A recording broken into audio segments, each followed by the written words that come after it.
La nuit des sens. Premier vers, chapitre 1.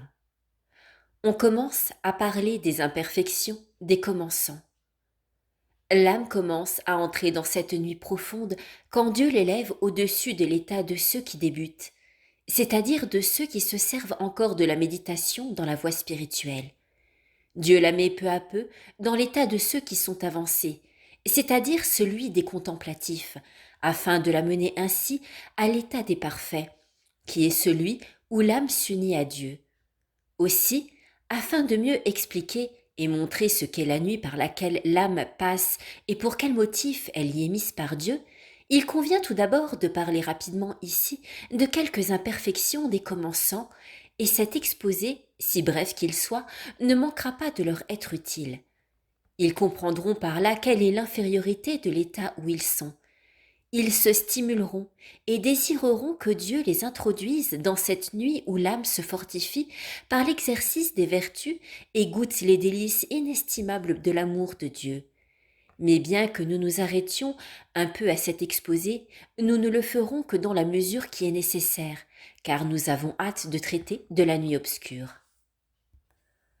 Or, sachons-le bien, quand l'âme se détermine généreusement à servir Dieu, elle est d'ordinaire élevée par lui dans la voie spirituelle et l'objet de ses attentions. Voyez la conduite d'une tendre mère pour son enfant chéri. Elle le réchauffe sur son sein, elle le nourrit d'un lait savoureux ainsi que de mets délicats et doux. Elle le porte dans ses bras, elle le couvre de ses caresses. À mesure que son enfant grandit, elle s'applique peu à peu à lui enlever les caresses, à lui cacher la tendresse de son amour, à l'éloigner de son doux sein sur lequel elle a mis du suc amer d'aloès, à le poser à terre pour qu'il s'exerce à marcher par lui-même, laisse les imperfections de l'enfance et acquiert de la force et de la virilité. C'est ce que fait la grâce de Dieu. Elle imite cette mère pleine d'amour, dès que l'âme a été engendrée de nouveau par le désir ardent de servir Dieu. Elle lui fait trouver sans travail la douceur et la saveur du lait spirituel qui se trouve dans toutes les choses de Dieu et goûter une joie profonde dans les exercices spirituels. Dieu, en effet, porte ici cette âme sur son sein qui distille l'amour le plus tendre, comme le fait une mère pour son cher petit enfant. Aussi met-elle ses délices à rester longtemps en oraison et à y passer peut-être des nuits entières. Son goût est de faire pénitence, sa joie de jeûner, sa consolation de fréquenter les sacrements et de s'occuper des choses divines. Sans doute, elle s'adonne à ces pratiques avec profit et assiduité.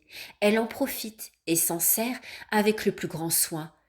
Mais au point de vue spirituel, elle se conduit d'une manière très faible et très imparfaite. En effet, elle se porte à ses pratiques et à ses exercices spirituels à cause de la consolation et du goût qu'elle y trouve. Or, comme elle n'a pas encore lutté généreusement pour acquérir les vertus solides, elle apporte dans toutes ses pratiques de piété une foule de fautes et d'imperfections. Car, en définitive, chaque âme agit d'après le degré de perfection où elle se trouve. Mais comme elle n'a pas eu l'occasion d'acquérir des habitudes fortes, il s'ensuit de toute nécessité qu'elle agira comme l'enfant, d'une manière faible. Nous devons exposer plus clairement cette vérité et montrer combien sont imparfaits dans la vertu ces commençants qui agissent avec cette facilité et ce goût dont nous avons parlé. Nous traiterons donc des 7 péchés capitaux, et au fur et à mesure, nous montrerons quelques-unes des nombreuses imperfections que les commençants commettent en chacun d'eux. C'est alors ainsi qu'on verra comment ils se conduisent en enfants. Mais on verra, en outre, quels avantages apporte avec elle la nuit obscure dont nous allons parler tout de suite, puisque c'est elle qui purifie et délivre l'âme de toutes ses imperfections.